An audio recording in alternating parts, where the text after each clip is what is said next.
So the Supreme Court has basically said that, what they have actually said is that the term sex in the Equality Act doesn't include trans people whose legal sex, it doesn't include trans women whose legal sex is female. They've said it only includes biological sex. Obviously their intent there, or the intent at least of the gender critical movement, is to define it by birth sex, not biological sex, but by the sex you were when you were born, or at least the sex that the doctor thought you were when you were born, in most cases just by looking at your genitals, and that's it. But they made this like big complicated legal argument and basically said, well, this is how we're going to interpret the law from now on. But there is a number of things that legally are dubious about this. And I'm not a lawyer, and I couldn't say the specifics of how law works, but what we can do is we can say that several of the people involved in actually writing the law have come out and said the Supreme Court is just flat out wrong on how they've interpreted this. So, for example, here we've got a civil servant. So a civil servant is just someone who works for the government to do a bunch of stuff, in this case to help draft laws. And this lady here, Melanie Field, oversaw the Equalities Act drafting and passage through Westminster in 2010. She says the clear premise was to give trans and biological women, we're going to do a whole fucking thing about this biological women phrase. The clear premise was to give trans and cis women the same sex discrimination rights. So the intent of the people writing the actual legislation that the Supreme Court has just ruled on was the opposite of the way the Supreme Court has ruled, and would have been in our favour. And obviously that, if you read the laws, that is exactly how it comes across. In order to remove this interpretation, they've had to do some real weird legal wrangling and bullshit. They haven't just read the law straight as it's written, which is sus, I've got to say. So yeah, Melanie Field, who oversaw its drafting, said the legislation was meant to give trans people with the gender recognition certificates the same legal status as cis people. She said that treating trans women with GRCs as women in relation to sex discrimination protections was the clear premise of the policy and legal instructions to the official who drafted the bill. There are likely to be unintended consequences of this very significant change of interpretation from the basis on which the legislation was drafted and considered by Parliament. So also, not only was it the intent of the people writing it, and obviously for the last 15 years how most people have interpreted it, it's also when Parliament themselves was debating it, the premise on which they were making the decision whether to pass into law or not was that trans women would be protected the same as cis women. So if they had known what the court was this Supreme Court ruling was going to be at the time, perhaps they wouldn't have voted it through with that specific wording and they would have changed it. But then if they had done different wording in the past, then the Supreme Court likely would have tried to find some other sneaky legal bullshit to get around the intent and spirit of and letter of the law, basically. One of the things that I really want to point out in all of this ruling is people like the BBC and Keir Starmer are constantly saying this has brought clarity, it's brought clarity. But anyone who's involved in this, like trans people who are actually affected by this, the people who wrote the law, anyone who's involved in any kind of discrimination issues, lawyers and stuff, are all saying this has made an absolute fucking mess. There's no, this has made things way more confusing. There's loads of stuff that's going to fall out of this, which is going to be contradictory. It's quite possibly going to lead to loads more court cases where no one's going to quite know what's going on because, now there's a ruling which contradicts the law. Anyway, she says, we need to understand what this change means, and it is a change, what this means for how the law provides for the appropriate treatment of natal and trans women and men on the whole range of contexts. So that is a civil servant basically saying this isn't how we wrote the law. So Joe Malm here from Good Law Project has pointed out or reported on the minister who introduced the Gender Recognition Act in 2003 made it clear. So just to get the order of things what happened here, the Equality Act 2010 is the most recent, obviously happening in 2010. The Gender Recognition Act 2004 obviously happened before the Equality Act. So the Equality Act was built upon the Gender Recognition Act, which is why it's so ridiculous that the court has decided to interpret that the Equality Act wasn't built on top of the Gender Recognition Act. Like it's kind of nonsense, because when they were writing this law, they were writing it in the context of the Gender Recognition Act already existing. But the Equality Act 2010 wasn't just the first equalities law dealing with like sex and gender and stuff. There was a previous one and a previous one and a previous one. I'm not sure exactly all of these various regulations. I think there was a 1999 one and 1975 one, probably some others. It's complicated. I'm not a law person. But the minister who introduced the Gender Recognition Bill in 2003, so that then became the 2004 law, made it clear that a transsexual person would have protection under the Sex Discrimination Act, the predecessor to the Equality Act, as a person of the acquired sex or gender. So here we have a quote from Lord Filkin saying, on the important issue of discrimination, Clause 9 makes it clear that a transsexual person would have the protection under the Sex Discrimination Act as a person of the acquired sexual gender. Once recognition has been granted, they will be able to claim the rights appropriate to that gender. So that's like a core part of the previous ruling. So here we had a load of regulations for how to deal with sexism for men and women. And then there was a huge hoo-ha about trans people. And it went all the way to the European Court of Justice and Court of Human Rights. And they ruled in favour of trans people. And it came back to the UK and they had to make a new law saying trans people could change sex legally. Like that's something pushed down upon us from Europe. And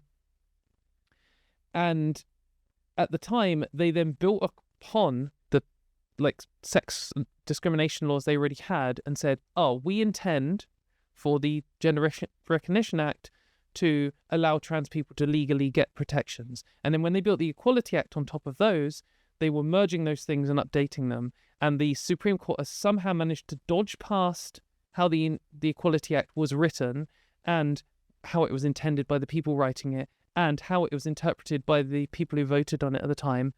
And then also revert what was done in the Gender Recognition Act, ignore what they were saying in that, and then ignore what was going on before. It's made a whole fucking mess of it all. So it was reflected in the explanatory notes to the Gender Recognition Act when published. We might as well read this part. Subsection 1 states the fundamental proposition that once a full GRC is issued to an applicant, that person's gender becomes for all purposes the acquired gender. The applicant who was born male would, in law, become a woman for all purposes. This is literally the letter of the law as it stood until last Wednesday. She would, for example, be entitled to protection as a woman under the Sex Discrimination Act 1975 and would be considered to be female for all purposes. So this isn't like, oh, they didn't write it very well and it could be interpreted multiple ways and actually it's quite confusing and they've needed to add clarity. It's literally like, the letter of the law, the people who wrote it and the people who voted on it said trans women will be legally women, and then the Supreme Court's just been like, nah. And they basically just dismissed it all. They haven't really addressed it. But then also just on them just totally dismissing previous laws and the letter of the law as it's written and the intent of the people who wrote it and not including trans people in the thing. Here, India Willoughby is pointing out that one of the judges, there was 5 judges, they weren't all men, I think 2 of them were women, 3 of them were men. One of the judges, she says, turns out is a deeply religious judge. and he headed the Commission on Same-Sex Relationships for the Church of Scotland, published in 2011, that concluded that gay and lesbian people should avoid same-sex relationships and ideally seek to rid of homosexual desires. The result of this was the church recommending gay and lesbians to avoid same-sex relationships. She says, was this really the right person to be put in charge of a case involving trans rights in the Supreme Court? What did they expect? Yeah, I mean, obviously, the legal institution is generally quite conservative. Lots of these judges are very old. It takes a long time to go through the ranks and become a Supreme Court judge. They're not going to have someone who's like 15 or 20 or whatever years of experience. It's going to be like someone who's been there their entire life. So yeah, it's going to lean that way, and them being a homophobic person or a racist person, whatever they may or may not be, which I'm not accusing this judge of, obviously, because I live in the UK. But if they have prejudices, then they're not going to go away just because they write the laws to protect a group of people. You're not protected from the Supreme Court. So I'm not surprised that someone who recommended that gay people try and rid themselves of homosexual desires is also going to interpret the law to remove trans people's rights. That is very unsurprising. The fact that they seem to have specifically, purposefully crafted this kangaroo court situation to not involve a single trans person, to not hear any trans people's arguments or counter arguments to gender critical positions, it just seems like such a sham. And the fact that it's avoided the intent of the original law, gone against what the ministers were saying at the time, literally ignored the letter of the law, it's all just it just sounds some form of corruption to me. I'm not saying they were paid off at all. I'm saying that they are ideologically opposed to trans people, and so they don't really care about any of this. What power do we have? And it's not like the media is going to pressure them or the government is going to pressure them, because they are all anti-trans too. So it's a very easy win for them to just be like, nah, fuck it, trans people don't have rights anymore.